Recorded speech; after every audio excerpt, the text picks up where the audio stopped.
করছি রাত 10টায় দেশ বিদেশ। অতিমারী রূপে আসতে চলেছে ভয়ঙ্কর খরা, হুঁশিয়ারি রাষ্ট্রপুঞ্জের রিপোর্ট। বিশ্বে অন্য রকমের আরো একটি অতিমারি আসছে, সেই অতিমারির নাম ভয়াবহ খরা। রাষ্ট্রপুঞ্জের একটি বিশেষ রিপোর্টে এই হুঁশিয়ারি দেওয়া হয়েছে।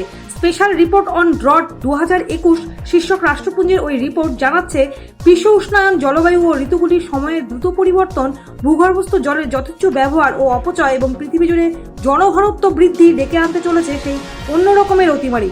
সৌজন্যে ভয়াবহ খরা। রাষ্ট্রপুঞ্জের সেক্রেটারি জেনারেলের ডিজাস্টার রিস্ক রিডাকশন বিভাগের স্পেশাল রিপ্রেজেন্টেটিভস মামি মিজোতুরি বলেছেন, ভয়ঙ্কর খরা বিশ্বে আর একটি অতিমারি আনতে চলেছে, যার কোনো টিকা কোনোদিনই বেরোবে না। রিপোর্টে বলা হয়েছে, বিশ্ব উষ্ণায়নের জন্য ইতিমধ্যে ভূগর্ভস্থ জলের পরিমাণে ব্যাপক ঘাটতি দেখা গিয়েছে। জলের স্তর অনেক নিচে নেমে গিয়েছে, যে গভীরতায় খনন আধুনিক প্রযুক্তির পক্ষে দুঃসাধ্য হয়ে উঠছে উত্তরোত্তর। গত 2 দশকে বিশ্বে খরাক্লিষ্ট হয়েছেন অন্তত 150 কোটি মানুষ, যার জেরে ক্ষতিগ্রস্ত হয়েছে $12,400 কোটি মূল্যের অর্থনীতি।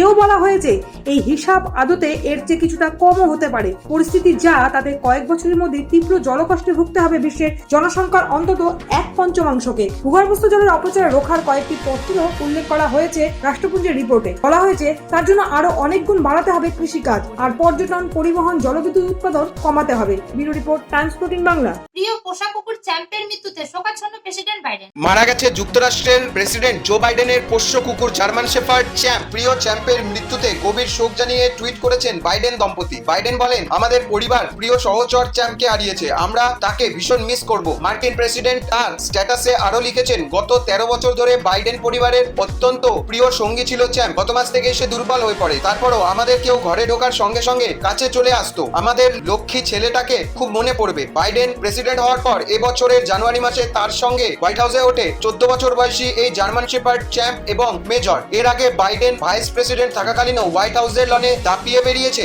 এই চ্যাম্প। 2008 সাল থেকে বাইডেনের সঙ্গে ছিল champ. Bureau report, Times 14 Bangla. কানাডার কিছু স্কুলের পাঠ্যসূচি নিয়ে উদ্বিগ্ন ভারত। কানাডার অন্টারিও প্রদেশের কিছু স্কুলের পাঠ্যসূচিতে ভারত এবং ভারতীয়দের প্রতি বিদ্বেষমূলক ভ্রান্ত তথ্য পড়ানো হচ্ছে বলে অভিযোগ তুলল টরন্টোর ভারতীয় কনসুলেট জেনারেল। এই মর্মে প্রাদেশিক সরকারকে গত 11 মার্চ একটি চিঠিও দেওয়া হয়েছে, যেটি সম্প্রতি প্রকাশ্যে এসেছে। ওই চিঠিতে প্রাদেশিক সরকারের আন্তর্জাতিক সম্পর্ক ও প্রোটোকল বিষয়ক দপ্তরকে বলা হয়েছে যে, এর ফলে ভারত ও অন্টারিওর মধ্যে সম্পর্ক বিষিয়ে যেতে পারে। গোটা বিষয়টি তদন্ত করা হোক, স্কুল বোর্ডগুলিকে সতর্ক করা হোক, যাতে তারা অবিলম্বে ওই ধরনের বিদ্বেষপূর্ণ ও ভ্রান্ত পাঠ্যাংশগুলিকে সরিয়ে দেয়। পাঠ্যসূচির ঠিক কোন অংশ বা বিষয়ের কথা বলা হচ্ছে চিঠিতে তা স্পষ্ট করা হয়নি, তবে বলা হয়েছে, ভারতের কিছু সাম্প্রতিক ঘটনাবলী সম্পর্কে মিথ্যা ও তথ্যগতভাবে ভ্রান্ত বিষয় মনের মধ্যে ঢুকিয়ে দেওয়া হচ্ছে, যার উদ্দেশ্য হলো ঘৃণা ও বিদ্বেষ সৃষ্টি করা। সেই সঙ্গে ভারতীয় গোষ্ঠীর সাম্প্রতিক মেরুকরণও এর লক্ষ্য। আরও জানানো হয়েছে যে, ভারতীয় নাগরিক এবং কানাডার ভারতীয় বংশোদ্ভূতদের একাংশ ইতিমধ্যে বিষয়টি নিয়ে কনসুলেটের দ্বারস্থ হয়েছে।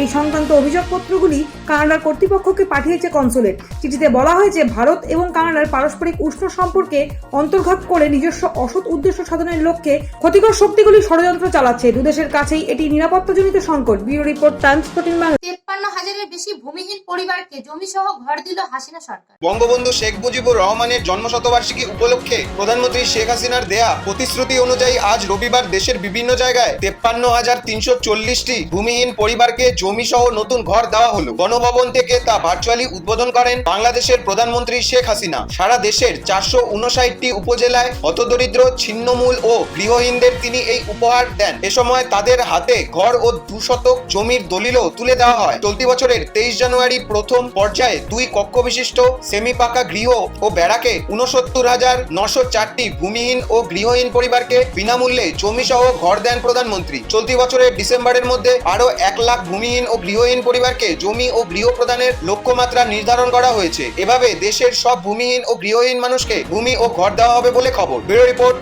মুখোমুখি বৈঠকে খুব একটা আশার আলো দেখছেন না বাইডেন পুতিন। বিশ্বের 2 শক্তিধর দেশের 2 রাষ্ট্রপ্রধান ডোনাল্ড ট্রাম্প জমানা শেষে আমেরিকার প্রেসিডেন্ট বাইডেন দেশকে নতুন উচ্চতায় নিয়ে যেতে চান। করোনা কাটিয়ে উঠে ধীরে ধীরে স্বাভাবিক হওয়ার চেষ্টা করছে আমেরিকা। অন্যদিকে রাশিয়ার প্রেসিডেন্ট ভ্লাদিমির পুতিন, যিনি এক কথায় অলিখিত সম্রাটও বটে, কেজিবির প্রধান থেকে সফল রাষ্ট্রনেতা। পুতিনের সাফল্য বিশ্বের বাকি দেশের রাষ্ট্রনেতাদের থেকে অনেক বেশি। ঠান্ডা যুদ্ধের ইতি হয়েছে আগেই। গ্লাসনস্ত ও প্যারিস্ত্রয়িকার ঢেউ আছড়ে পড়েছে কমিউনিস্ট রাশিয়ায়। এরপর দুদেশের রাষ্ট্রপ্রধানরা বিভিন্ন সময়ে সম্পর্কের উন্নতিতে এগিয়ে গিয়েছেন, তবু আমেরিকা এবং রাশিয়ার সম্পর্ক স্বাভাবিক হয়নি। এই পরিস্থিতিতে ইতিবাচক মানসিকতা নিয়ে বৈঠকে বসলেন মার্কিন প্রেসিডেন্ট জো বাইডেন এবং রুশ প্রেসিডেন্ট ভ্লাদিমির পুতিন। সুইজারল্যান্ডের সৈকত শহর জেনিভাতে তারা মুখোমুখি হলেন। এদিন অপেক্ষারত সাংবাদিকদের সামনে বাইডেন এবং পুতিনকে করমর্দন করতেও দেখা যায়।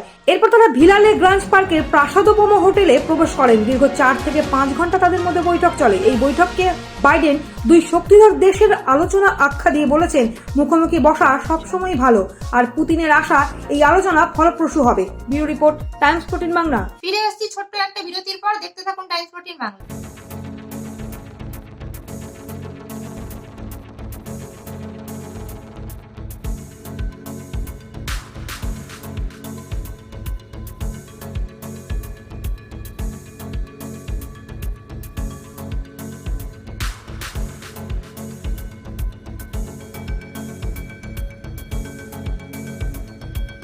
হাসপাতাল থেকে বাড়ি ফিরলেন খালেদা জিয়া। দীর্ঘদিন হাসপাতালে কাটিয়ে বাড়ি ফিরলেন বিএনপি চেয়ারপারসন খালেদা জিয়া। শনিবার তার গুলশানের ভাড়া বাড়ি ফিরোজায় ফিরেছেন বাংলাদেশের প্রাক্তন প্রধানমন্ত্রী। করোনা আক্রান্ত হয়ে হাসপাতালে ভর্তি হয়েছিলেন বাংলাদেশের প্রাক্তন প্রধানমন্ত্রী খালেদা জিয়া। করোনা সেরে গেলেও দীর্ঘদিন ক্রিটিক্যাল কেয়ারে থাকতে হয়েছিল তাকে। চিকিৎসকেরা জানিয়েছিলেন হার্ট এবং কিডনির সমস্যায় ভুগছিলেন খালেদা। বাংলাদেশের এভার কেয়ার হাসপাতালে করোনারি কেয়ার ইউনিটে চিকিৎসাধীন ছিলেন তিনি। তার চিকিৎসার জন্য 10 জন সদস্যের মেডিকেল বোর্ড গঠন হয়েছিল। আমেরিকা ও ইংল্যান্ডের চিকিৎসকদের সঙ্গে যোগাযোগ রেখেই চলছিল চিকিৎসা। গত 11 এপ্রিল করোনা ভাইরাসে আক্রান্ত হওয়ার পর গুলশানের বাড়ি ফিরোজায় ব্যক্তিগত চিকিৎসক টিমের অধীনে চিকিৎসাধীন ছিলেন খালেদা জিয়া। তারপর চিকিৎসকদের পরামর্শে 27 এপ্রিল তাকে এভার কেয়ার হাসপাতালে ভর্তি করা হয়েছিল। Bureau report, Times 14 Bangla. শিথিল বিধিনিষেধ, শর্ত পূরণ করলেই মিলবে দুবাইয়ের প্রবেশাধিকার। করোনা সংক্রমণ বাড়তে এপ্রিলে ভারত সহ একাধিক দেশের নাগরিকদের জন্য দরজা বন্ধ করেছিল দুবাই। সংক্রমণ নিয়ন্ত্রণে আসতে সেই নিষেধাজ্ঞা শিথিল করল প্রশাসন। দুবাইয়ের তরফে জানানো হয়েছে, সংযুক্ত আরব আমির শাহীর অনুমোদিত